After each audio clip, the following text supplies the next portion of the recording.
This is a scientific study that shows the absorption of cell phone energy or radio frequency radiation into a head. These are phantom heads, but they are used to measure the absorption of radio frequency. This is an adult head. You'll notice how much, here's the ear canal over here, and the yellow color indicates a lot of radio frequency is being absorbed, and then you can see how the profile of energy goes into the brain. That's an adult. Now this skull is a 10-year-old child. Look how much more the radio frequency radiation penetrates the child's head, a 10-year-old. And this is a 5-year-old's head. And again, look now at the amount of penetration of radio frequency into the head. These children are absorbing more energy with the same phone call than an adult ever would. The reason is that their head size is smaller and more resonant with the wavelength of the cell phone frequency. It's just amazing and irresponsible that we saw such heavy merchandising of cell phones to children this last Christmas. It's so sad. The idea that kids have to have a cellular telephone that they shove up against a growing head. I wouldn't let my child go out and play in the traffic. I'm not going to give my child a cell telephone to put up against her head.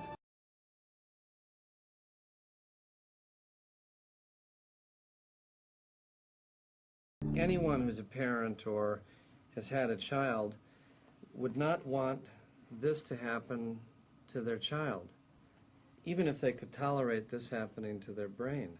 This is a responsible public health solution, not based on knowing all the facts, but based on the question, is it safe? And if it's not safe, until we find out for sure, let's take precautionary steps. It gives the industry an opportunity to come to the table and help find solutions. We need the research. We're concerned the Motorola and the other companies that finance research are going to spend the science. In fact, we think this has already been happening. When I moved to California, Southern California, the 60 hertz work that we did was supported by a contract from the Department of Energy. The radio frequency radiation work that we did was supported by Motorola. The relationship was really very cordial and very stress-free, but only up until we started generating data.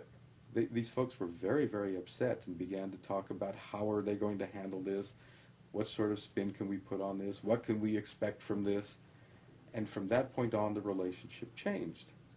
What we saw was that Motorola began to exert more and more control over the work, telling us what to do, telling us how to write abstracts, what to say in the abstracts, what to say in the papers.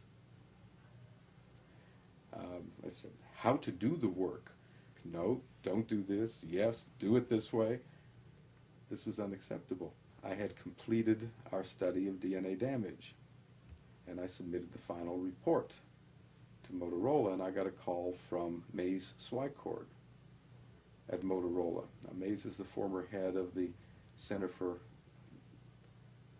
CDRH, Center for Devices and Radiological Health at the FDA, and he left the FDA and went to work for Motorola. Keep that connection in mind. That's interesting.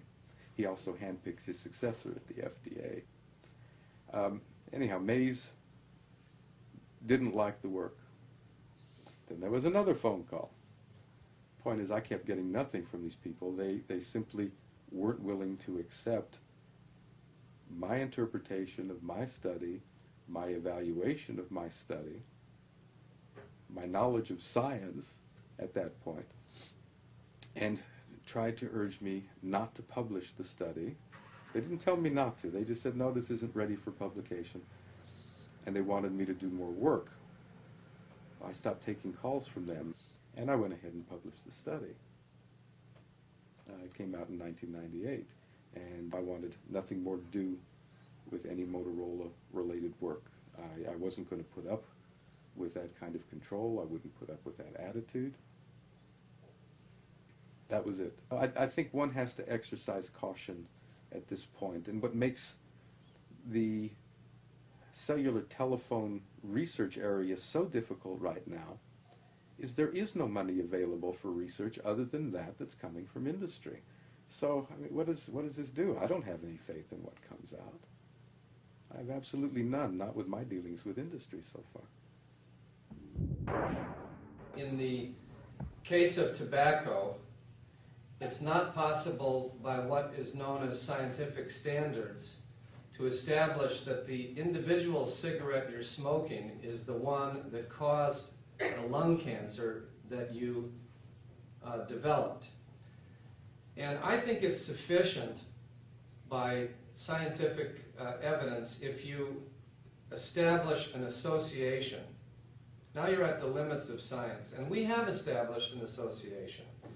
To say, well, it's only an association, and you can't show me a dead body and the cell phone, the smoking cell phone that caused the brain cancer, is a preposterous industry argument.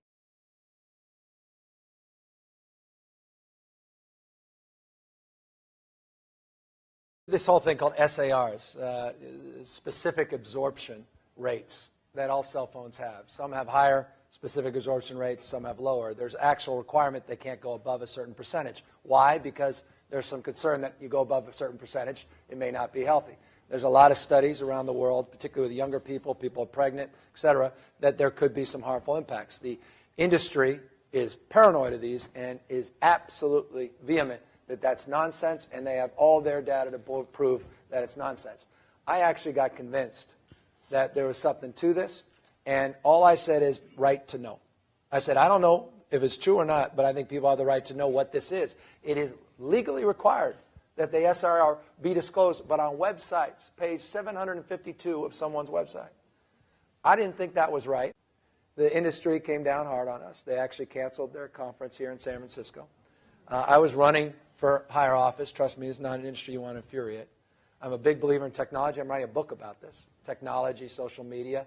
And I use my iPhone. I love it, and I'm not encouraging you not to or discouraging you. But I just think you have a right to know about this, so the question's a good one. And we got a lot of grief, a lot of blowback, and I'm still paying a big price for that. What was remarkable is that there was no headline. There was no story about it. It was just lost in the back of an article. Apathy. People are disconnected. They just don't care. They don't believe. They don't feel they have a stake. They don't feel they have. And why does that matter? Because that's the foundational principle that makes everything possible. Look, special interests on both sides, guys. They buy silence. They buy apathy. They buy politicians. In a pessimistic and fearful environment, you're going to fight for your patch. It's a zero-sum game. You don't know about what's going to happen in the future. You got to hold on your own. Maybe we're wrong, but maybe we're right.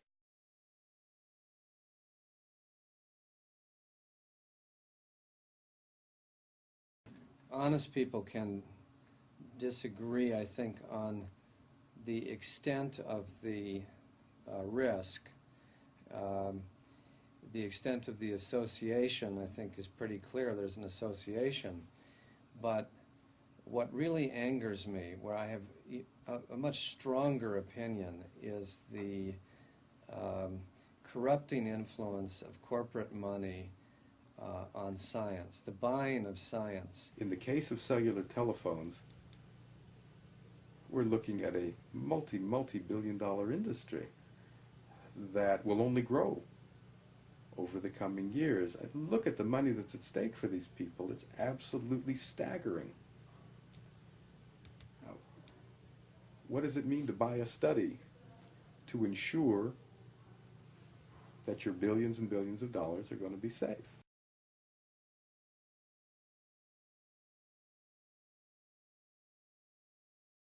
It's very, very difficult, as you know, to prove cause and effect when it comes to the energy modalities. The brain tumors are probably going to begin, they probably already are, beginning to show up in cell phone users. It's going to take probably 10 to 15 years for it to show up in those who live near the cell towers, more than likely. And then it's going to take another 2 years to gather the data. It's going to take another 3 years for peer review. It's going to take another 4 years to end up in the journals. So we're 20 years away from holding this industry accountable.